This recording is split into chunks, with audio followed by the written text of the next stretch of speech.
किसानों का आंदोलन 9वें दिन भी जारी, जाम से परेशान दिल्ली। किसानों सरकार के बीच 5 दिसंबर को अगले दौर की बातचीत। किसानों ने कहा समाधान निकलने तक जारी रहेगा आंदोलन। दिल्ली के बॉर्डर से सटे कई इलाकों में आज भी रह सकता है जाम। कृषि कानूनों के खिलाफ प्रदर्शन कर रहे किसानों और सरकार के बीच को हुई चौथे दौर की बातचीत बेनतीजा रही। सिंधु बॉर्डर पर इस वक्त सबसे ज्यादा खुफिया एजेंसियां सक्रिय है, जो किसानों पर पैनी नजर रखे हुए हैं और पल पल की जानकारी इकट्ठा कर सरकार तक पहुंचा रही है। ऐसे में इसी इन्फो के आधार पर अलग अलग स्थानों पर सुरक्षा बलों की संख्या को ज्यादा या कम किया जा रहा है। आतंकी आका हाफिज सईद के लिए बुरी खबर। एटीसी कोर्ट ने खास गुर्गों को सुनाई लंबी सजा। हाफिज सईद का प्रवक्ता गिरफ्तार। एंटी टेररिस्ट कोर्ट ने सुनाया फैसला।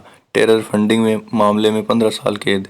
इंडियन ऑयल दे रहा है एसयूवी जीतने का मौका, बरवान होगा केवल 400 रुपये का तेल। देश की सबसे बड़ी सरकारी तेल मार्केटिंग कंपनी इंडियन ऑयल 4 दिसंबर से एक विंटर कार्निवल शुरू करने जा रहा है। इस ऑफर के तहत ग्राहकों को एसयूवी बाइक्स और हर हफ्ते 5,000 रुपये जीतने का मौका मिलेगा। ऑफर 31 दिसंबर से लागू। अरविंद केजरीवाल ने न्यूयॉर्क से की दिल्ली की तुलना, कही ये बात। सीएम केजरीवाल ने कोरोना स्थिति की तुलना करते हुए कहा कि न्यूयॉर्क में कोरोना के पीक के दौरान मरीज सड़कों पर पड़े थे, लेकिन दिल्ली में पीक के दौरान अस्पतालों में खाली पड़े थे हजारों बेड। हैदराबाद नगर निकाय चुनाव की मतगणना आज सुबह 8 बजे शुरू होगी। काउंटिंग। हैदराबाद में नगर निगम के चुनाव में पहली बार इतनी जोर शोर की लड़ाई का मैदान तैयार किया गया। बीजेपी तो इस चुनाव में अमित शाह, जेपी नड्डा और योगी आदित्यनाथ जैसे अपने राष्ट्रीय नेताओं को प्रचार के लिए मैदान में ले गई। अमेरिका जाते जाते परिवार और करीबियों को माफी देना चाहते हैं डोनाल्ड ट्रंप। मुंबई जाकर यूपी के लिए हजारों करोड़ों रुपए ये बड़े तोहफे ले आए योगी आदित्यनाथ। उत्तर प्रदेश के मुख्यमंत्री योगी आदित्यनाथ का मुंबई दौरा काफी सफल माना जा रहा है। उद्योग जगत की हस्तियों ने योगी से मुलाकात के दौरान हजारों करोड़ रुपए के निवेश के प्रस्ताव और सुझाव दिए। मंत्री ने निवेश के प्रस्ताव को सरकार को सौंपने का निर्देश दिया है। साथ ही उन्होंने उद्यमियों और आश्वासन दिया है कि उनके सुझावों को सरकार अमल में लाएगी। योगी से मुलाकात में टाटा समूह के चेयरमैन एन चंद्रशेखरन ने 4 क्षेत्रों में निवेश की इच्छा जाहिर की। भारत ने कहा हिंदुओं, सिखों, बौद्धों के खिलाफ हिंसा पर संयुक्त राष्ट्र की आवाज नहीं निकलती। भारत ने संयुक्त राष्ट्र को बुरी तरह सुनाया।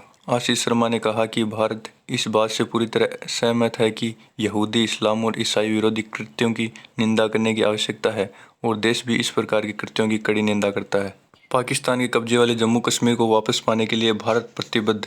जितेंद्र सिंह। केंद्रीय मंत्री जितेंद्र सिंह ने बृहस्पतिवार को कहा कि पाकिस्तानी कब्जे वाले जम्मू कश्मीर को वापस पाने के लिए भारत प्रतिबद्ध है और दोनों पड़ोसी देशों के बीच यह एकमात्र लंबित मुद्दा है। उन्होंने कहा कश्मीर मुद्दा जैसा कोई मुद्दा नहीं है और जम्मू कश्मीर किसी अन्य राज्य या केंद्र शासित प्रदेश के समान ही भारत का हिस्सा है। से परेशान 85 साल की बुजुर्ग ने क्यों कहा मैं पीएम मोदी के ही नाम करूंगी अपनी 12 बीघा जमीन। मैनपुरी। प्रधानमंत्री नरेंद्र मोदी के कामकाज की शैली से प्रभावित होकर एक बुजुर्ग महिला ने अपनी सारी जमानत उनके नाम लिखना चाहती है।